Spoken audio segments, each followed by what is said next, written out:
I'm here with one of my top reps today, and today I'm going to be showing you some live roleplay objection handling with Dan the man himself. And today we're going to be roleplaying multiple different products, from fitness to self-development to sales training. We'll be roleplaying a few different industries. Sit back, watch, and take some notes. I mean, I think the biggest thing for me right now is more like, I have a very structured way I run the call, where like from first question I ask up until the end, I have a very linear path of kind of how I see taking it. But it's just like, whenever a prospect says like a slight thing, which isn't even like a big objection, mostly right now I'm doing upsells. So it's like, dude, I just want to stick with the current product I'm doing on. I know I can handle it, but it takes. So tell me how you handle it. Okay, so I don't know if you remember when we spoke about it yesterday. Roleplay with me how you handle it, and then I can sort of fix different things. I very strongly frame it. So I'm just like, yeah, bro, of course, right? Like the X, Y, and Z that you're doing now, it's not bad, right? But there's like it's pretty good, man. But there's good and there's great. Right, and like I fully lay out the picture of like, yeah, the product, the X, Y, and Z you have, and I like lay the context of the offer itself, and then I compare it to gray. Like the actual, like I pitch it and I frame it very strongly as opposed to getting to it with questions. So I think that's good. The issue is, right, if you have like, let's say 2 products and you have one product here and you're trying to upsell another and you're just explaining the good vs great different in terms of products, it's really just product pushing, if we were to call a spade a spade. Fair.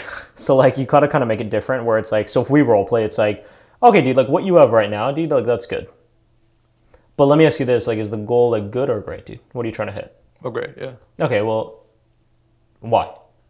I mean, who doesn't want to be great? Exactly. But that's the same answer everybody that wants to be great says, right? That's why they never get there. So like, why do you actually want to be great, dude? Fulfill my potential, be the best version of myself. Okay, easy. So then everything we do, man, has to be from the perspective of great, not good, right? Which means everything we look at, whether it's like decisions or actions or routines, has to be from the perspective of great. Fair? Mm-hmm. Okay, cool. So like, how are you going to get to great if you keep making decisions based on what's good and decisions based on, well, that's not too bad? Like, how are you actually ever going to become great if you keep making decisions based on good? I mean, I guess it's just like, I think the one that I have right now is like, I don't think it'll, like, I'll be able to get to. You know, when you have to justify things, that's usually not a good thing. Okay. My question to you, man, isn't about what do you have now, is it good or is it bad? Like, that's irrelevant. It's obviously good, dude. That's why you got it. That's why you're happy with it. Yeah, like, I think it'll be right? And if I was only here to make sure you got what was good, like, dude, I'd be sending you on your way. But if the goal is to get to great, it takes a different mentality, man, and a different way to get to great.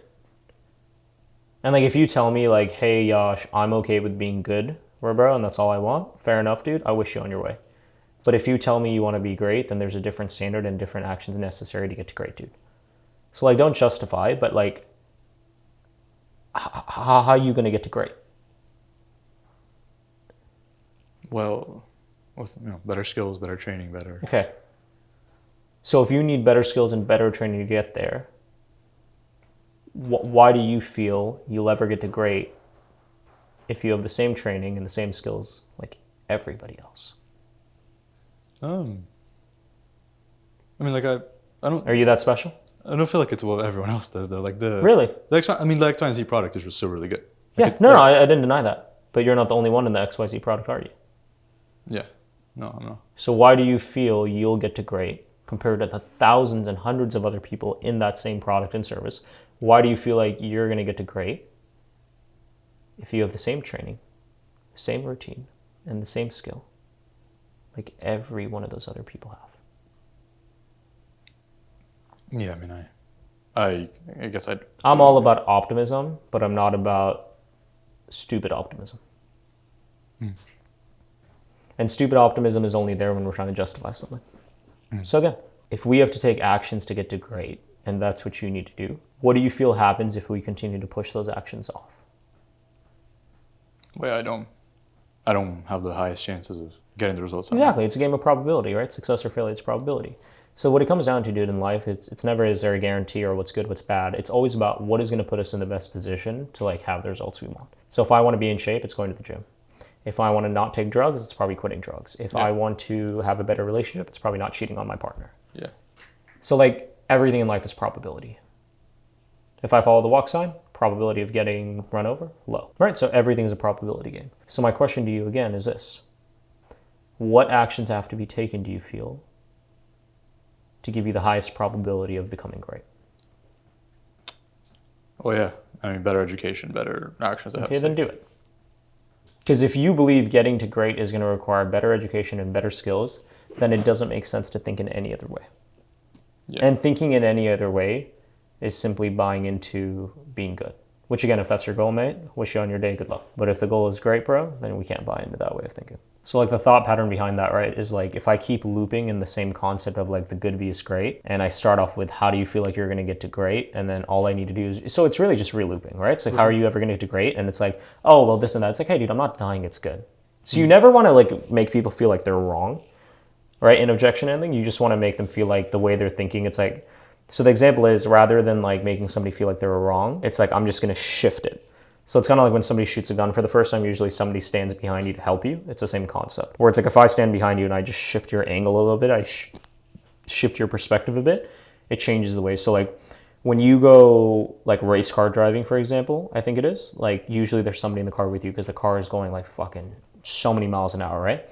And something they have to do is like, as they're racing, the guy who's like sort of like drives the car that's helping them. When you like spin out of control, for example, and it does a thing, there's a concept where I have to look where I'm going, right? So wherever I look where I'm going, that's where the car ends up because my hands move automatically. And so what the car driver does is, let's say I'm spinning, and usually what are people looking at? The wall, and that's why they end up there. They force to push their head the other way to get them to spin the other way. Okay. You get what I'm saying? So it's like, but what does that do? When the guy's in the driver and they're in a fucking hundreds of miles an hour, it gets them to shift the perspective of where they are. Yeah. So really all you're doing is the same thing. It's like you're just taking their face and shifting their perspective a little bit on a different concept. And again, shifting that concept is not talking a lot. I don't need to do a lot of talking, but it's like, hey dude, how do you feel like you're going to get there if you don't? And it's like, well, no, I don't. It's like, dude, I'm not arguing with you. I do think what you have right now is good. But my question to you is, you said you want to be great. Fair? Okay, cool. What does it take to get to great? Well, I don't know, man, or this or that. Okay, so why do you feel if you had the same product and service like every one of these other clients have, why do you feel like that'll get you to great, or why do you feel like that'll make you any different than all these other people? Yeah. Well, it probably won't, man. Okay, so how do we get to great? I need a better X. That was the whole outcome I wanted, is I need a better education. I need better skills. And it's like, okay, cool, dude. Yeah. So what do we have to do then to make sure you have the skills to get to great? How much do you do, like, what's your thought process into how much you say those frames, right? Like you say, like, yeah, there's probability. Like you gave a few examples and a few analogies there. How much do you like?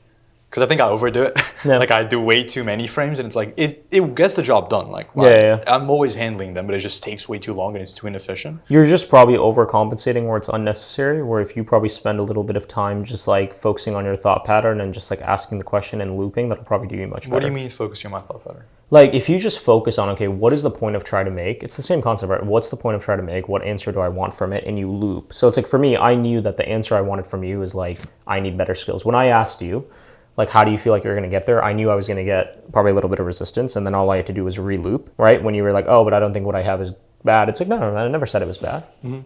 But my question is, how do you feel like you're going to get to great if you have the same training? And it's like, oh, well, I probably won't. Or like, I'm not sure. Okay, man, so why do you feel like that same training that everybody else has will get you there? Well, probably won't. Okay, so how do we get to great? Well, I need better. The whole concept of that is I wanted you to say better. Mm-hmm. But it took a few questions leading up to it to get to better. But then once you gave me the better, then it's like, okay, so what do we have to do then to make sure you have the right training to get to better?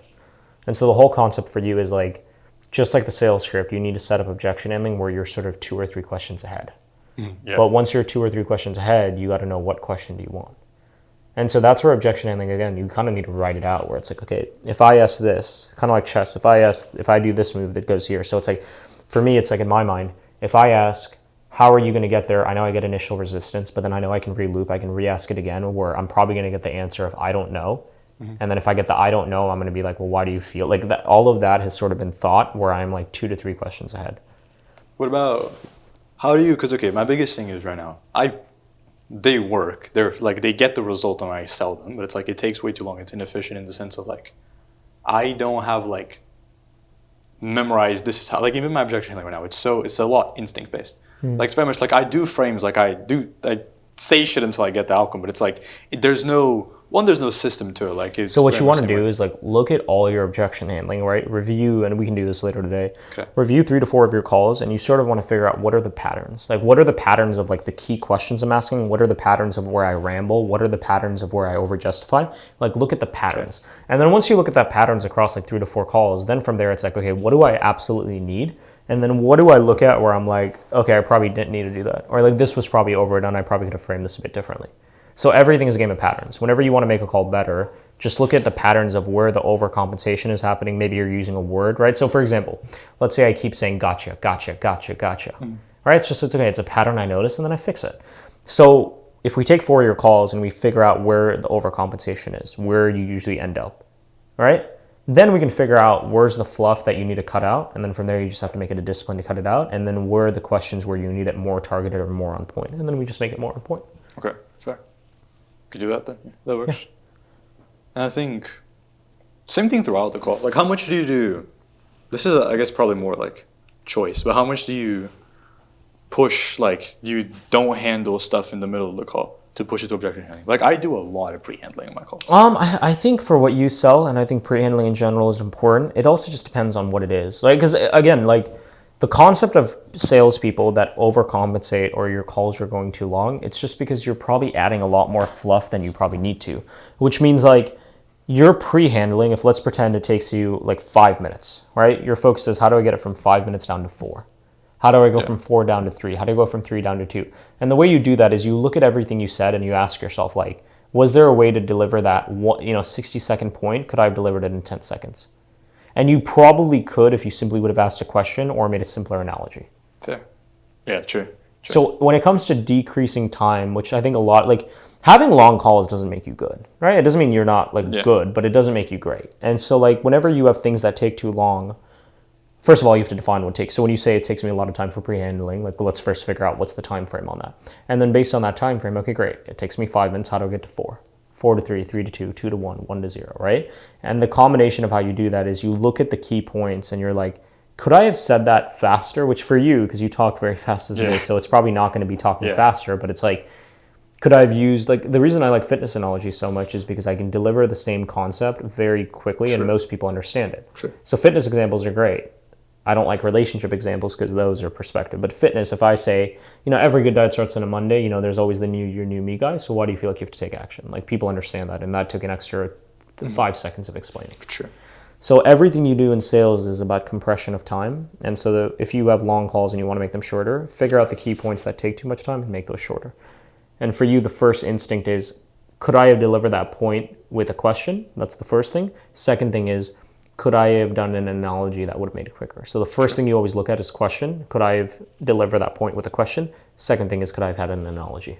I mean, I think it's probably better for me to cut to like, just cut as long as like cut until there's like nothing more to cut. Because I think right now, like I even add fluff of like, oh, but also this guy did it or whatever. And I give way too many examples when I don't really need to. If you're a salesperson and you want to get more information on how you can get this type of training, there's going to be a link down below to join our VIP program. It's $97 a month. We give you a free course and we give you access to 8 coaching calls a week where we'll not only build your script, but we'll do call reviews. And if you're a manager that wants more one-on-one support of how you can build this with your sales team, there'll be a link down below where you can apply for an audit where I can audit your entire training system internally and build one out for you customly.